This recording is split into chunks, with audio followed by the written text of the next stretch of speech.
Des preuves que ta rupture amoureuse n'est pas définitive. Alors dans cette vidéo, je ne vais pas tenter de te rassurer finalement là où il ne faut pas le faire. Je vais tenter d'être très objective en t'évoquant finalement des signes qui peuvent laisser penser que ta rupture n'est pas définitive parce que j'ai l'expérience depuis plusieurs années qui me permet aujourd'hui de pouvoir te partager justement ce que je vois au quotidien, à savoir qu'il y a des ruptures qui peuvent s'avérer finalement plus chanceuse, on va le dire comme ça, dans le sens où, logiquement, l'ex peut quand même revenir sur ses positions. Alors, il n'est pas non plus question de te dire que les preuves que je vais t'apporter sont irréfutables, mais généralement, ce sont des preuves, et je vais expliquer pourquoi justement, qui laissent peut-être espérer que la rupture ne soit donc pas définitive. Alors en complément de cette vidéo, avant de commencer, sache que je t'ai laissé la possibilité d'avoir accès à une checklist de 14 interdits. Ça va être très utile pour t'aider justement à bien doser ton curseur, à te sentir d'une certaine façon épaulé finalement dans ce que tu vas pouvoir faire ou ne pas faire pour ne pas aggraver justement ta situation. Pour obtenir cette checklist ultra simple, il suffit de cliquer sur un lien que j'ai laissé dans la description en dessous de cette vidéo. Ça va donc te permettre d'accéder à ce mail dans lequel je t'ai recensé donc cette checklist ultra utile. Si tu me découvres aujourd'hui à l'issue de cette vidéo, alors sache que je suis spécialisée en dynamique amoureuse, experte en reconquête amoureuse, que je cherche justement à t'apporter pas mal de conseils qui sont testés et approuvés, j'ai envie de dire, tout au long de mes coachings. Ça fait maintenant des années, 11 ans exactement que je travaille dans ce domaine et j'ai pu m'apercevoir au fil du temps qu'il y avait des choses quand même qui marchaient plus que d'autres et je te fais donc bénéficier de cette expérience en te parlant aussi de cas concrets. Je partage souvent des expériences qui me sont rapportées pendant ces coachings justement personnalisés pour t'amener un petit peu de lucidité et puis te permettre aussi de te retrouver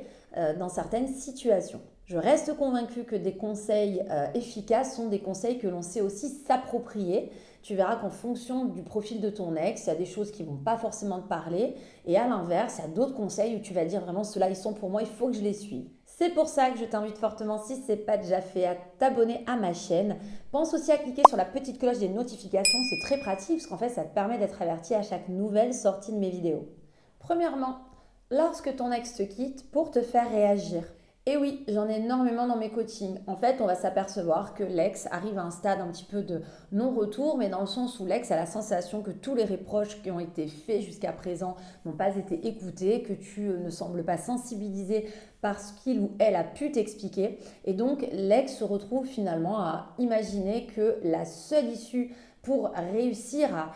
engager quelque chose dans ton état d'esprit, provoquer un électrochoc, va être de parler de rupture. Ce cas de figure n'est pas finalement si mauvais puisque si tu réussis à prouver à ton ex que là, tu as réellement compris et que cette fois-là, la sonnette d'alarme, en effet, t'a suffisamment, j'ai envie de dire, électrocuté, tu as plus de chances que ton ex te redonne une chance parce que la réalité, c'est que ton ex n'attendait que ça, que tu prennes enfin conscience de ses dires et enfin conscience qu'il y avait quelque chose sans doute à améliorer visiblement dans votre relation. Deuxième preuve, une décision qui est prise en fait sous le coup de l'impulsivité. En réalité, ton ex est excédé, ça peut être lors d'une dispute généralement, et il va y avoir une goutte d'eau qui fait déborder le vase, et ton ex arrive à un point de saturation qui l'amène à estimer qu'il n'y a rien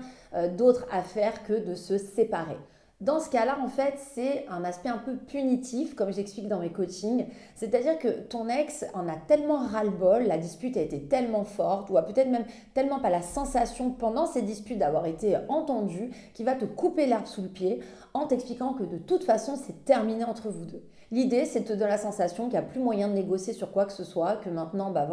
tout est dit, les dés sont jetés. Et c'est pour ça que j'appelle ça punitif, parce que c'est une façon en fait de se rebeller sur la situation que d'exprimer que finalement ton ex décide de rompre. Là encore, ça laisse quand même espérer un retour possible parce que on le sait très bien, toute décision prise de manière impulsive, donc sous l'effet de la colère, est généralement une décision qui n'est pas vraiment réfléchie. Et une rupture avec le temps peut s'avérer aussi douloureuse pour celui qui l'a occasionnée lorsqu'il va se rendre compte que finalement, une fois que les choses passaient un petit peu, que le temps a calmé un petit peu aussi les tensions, le manque se fait ressentir et qu'il y a peut-être une exagération de son côté. Troisième preuve, si ton ex est en train de faire un burn-out ou est en plein burn-out. Là encore, dans les coachings que je vais accompagner, j'ai pu m'apercevoir, et puis depuis plusieurs années maintenant, que les ex qui décident de rompre parce qu'ils sont victimes d'un burn-out émotionnel auront plus tendance finalement à redonner une chance par la suite, si bien évidemment tu viens faire les bonnes choses, à tenir la bonne posture, avoir le bon comportement, hein. Mais pourquoi? Parce que l'ex, en fait, dans un burn-out, est un petit peu victime de ses émotions, aura tendance à faire un méli-mélo de la situation, à dramatiser aussi ce qui vous arrive, au point de prendre une mauvaise décision. Dans ces cas de figure, la rupture sentimentale est un petit peu finalement victime des dommages collatéraux en fait du burn-out émotionnel. C'est-à-dire que parce que il y a quelque chose dans la vie personnelle de la personne qui ne va pas, ou même professionnelle, hein, ou la perte d'un être cher, j'en parle dans d'autres vidéos qui concernent le burn-out, mais c'est vrai que dans ces cas-là, la personne du coup va un petit peu s'en mêler les pinceaux, et finalement la rupture sentimentale va aussi être confrontée à cette remise en question, alors que dans le fond, il n'y avait peut-être pas besoin d'aller jusqu'à une rupture, il y avait peut-être juste besoin de discuter, de communiquer pour trouver une nouvelle solution et que ça s'arrange. Mais la personne étant justement submergée par ses émotions pense qu'il y a de solution nulle part, aucune autre alternative à la rupture. La bonne nouvelle, c'est que ça peut être dans l'instant du burn-out, mais quand les choses s'arrangent et que l'ex peut retrouver un petit peu ses esprits, on peut être amené du coup à avoir un ex qui reviendra heureusement sur sa décision. Quatrième preuve qu'une rupture peut aussi ne pas être définitive lorsque ton ex décide de rompre parce qu'en fait il a papillonné. Alors sans forcément évoquer une tromperie, j'ai souvent des cas de figure où on me rapporte que l'ex décide de rompre parce que justement au travail il y a eu une rencontre, parce qu'il y a eu quelque chose qui s'est produit, qui a amené l'ex à avoir un petit peu des papillons dans le ventre en se projetant dans une histoire des fois qui n'était juste qu'un fantasme, hein, mais qui ramène finalement l'ex à se poser des questions sur sa relation actuelle, à se demander si cette relation était suffisamment épanouissante. Là encore, sont des situations qui, bien évidemment, hein, vont prouver qu'il y avait peut-être quelque chose qui allait quand même pas dans le couple pour en arriver là aujourd'hui, mais qui peuvent aussi amener l'ex, une fois que ces émotions un petit peu du début, ces fantaisies du début, comme j'aime les appeler, s'estompent, à réaliser qu'il fallait peut-être pas non plus en arriver jusque-là au point de se séparer.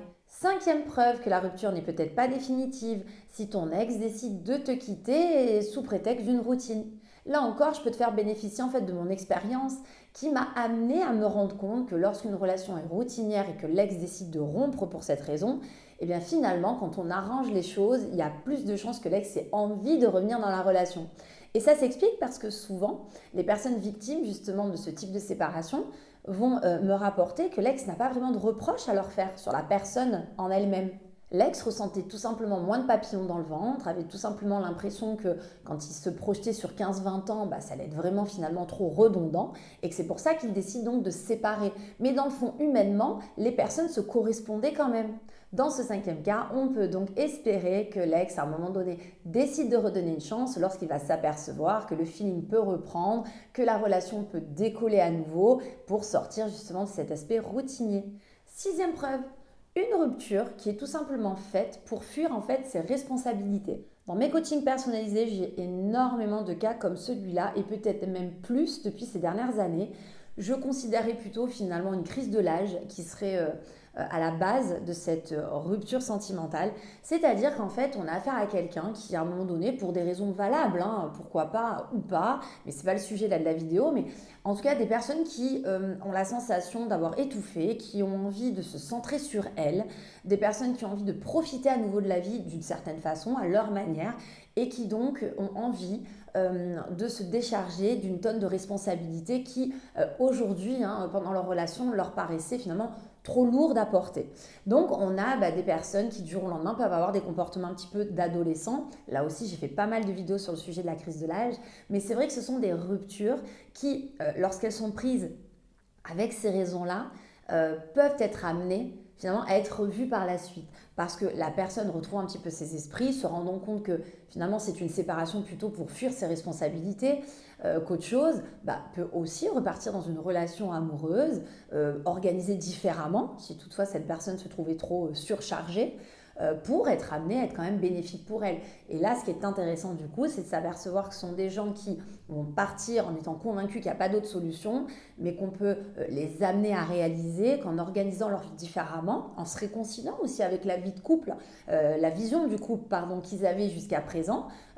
finalement les choses peuvent aller mieux et que la relation ne valait pas le coup d'être arrêtée, elle peut juste être revue, réalignée pour être vécue autrement et pour qu'elle soit à nouveau plus épanouissante. 7e preuve d'une rupture qui peut laisser penser qu'elle n'est pas définitive. Si ton ex te parle de lui laisser du temps, dis-toi bien qu'un ex qui demande du temps, c'est un ex qui n'est donc pas si arrêté sur sa décision. C'est donc peut-être un ex qui ressent le besoin de retrouver ses esprits, de réfléchir pour vraiment être sûr de sa décision. Mais qui dit ne pas être sûr de sa décision, c'est ni dans un sens ni dans l'autre. Donc même si aujourd'hui il n'y a pas de garantie en effet qu'en te demandant du temps, ton ex soit amené à revenir, il n'y a pas de garantie non plus que finalement ton ex soit décidé à partir. Là encore, si un ex aujourd'hui t'évoque avoir besoin de temps par rapport à vous deux depuis la rupture pour y réfléchir à nouveau, eh bien dis-toi qu'il vaut mieux voir le verre à moitié plein plutôt qu'à moitié vide. Et du coup, plutôt te concentrer sur ce que tu pourrais mettre en place aujourd'hui pour amener ton ex justement à te redonner une chance par la suite plutôt qu'à le pousser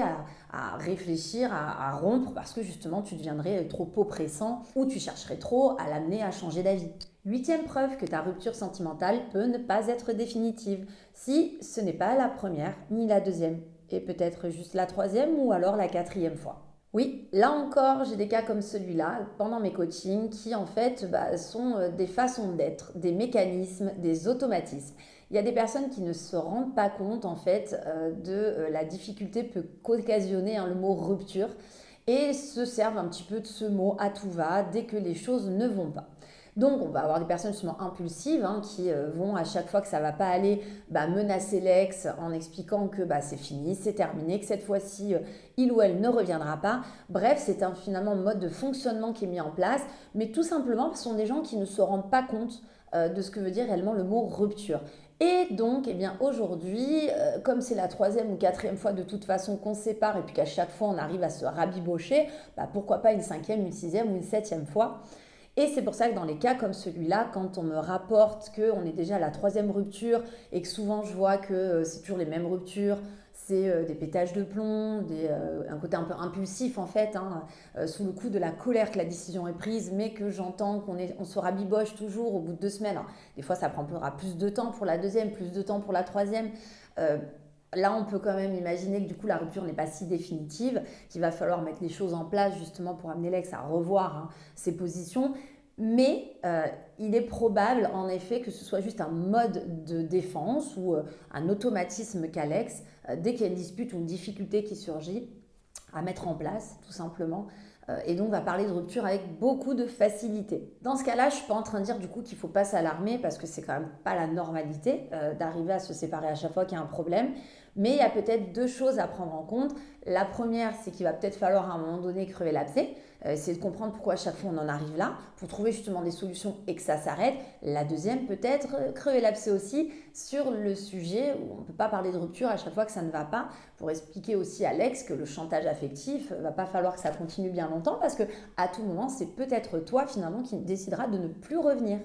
En résumé, même si aujourd'hui tu te retrouves dans ce cas-là et que ça te donne un espoir sur l'idée que ton ex va une fois de plus revenir, ça n'empêche qu'il faut quand même prendre conscience que cette situation est donc malsaine. Lorsque ton ex entretient le contact, là encore, j'ai énormément de cas en coaching où malgré la séparation, l'ex entretient des contacts, c'est-à-dire qu'il est à l'initiative de prise de nouvelles parfois, que les discussions sont quand même bien alimentées. Et on se rend compte que finalement, l'ex ne laisse pas partir la personne d'une certaine façon, et en tout cas se montre quand même encore bien présent dans sa vie. Là, il faut comprendre qu'il y a quelque chose d'ambigu, parce qu'une personne qui décide de rompre, dans la logique, peut rester tout à fait courtois si jamais il y avait des échanges, mais pas censé entretenir ces liens. Certes, il y a des personnes qui ont des enfants en commun, mais ça n'empêche qu'il y a des tonnes de relations une fois que les gens sont séparés, même s'il y a des enfants au milieu, où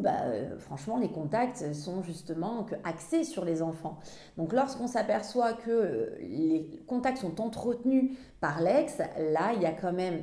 pas mal de pistes sous-jacentes qui laissent espérer qu'il va y avoir des choses justement à travailler, des perches à saisir finalement pour amener l'ex à nous redonner une chance. Un ex qui entretient un contact, c'est quand même un révélateur de quelqu'un qui ne veut pas non plus couper les ponts et qui visiblement ressent le besoin d'avoir encore une attache. Alors je te rappelle qu'en complément de cette vidéo pour t'aider, pour garder toute ton objectivité, je t'ai donné la possibilité d'avoir accès à un mail dans lequel je te donne une checklist avec 14 interdits. C'est une forme de guide en fait, tu vas voir qui va être très utile pour garder la tête froide et faire le moins d'erreurs possible. Il suffit juste de cliquer sur le lien que j'ai mis en dessous de la description de cette vidéo pour avoir accès à cette checklist.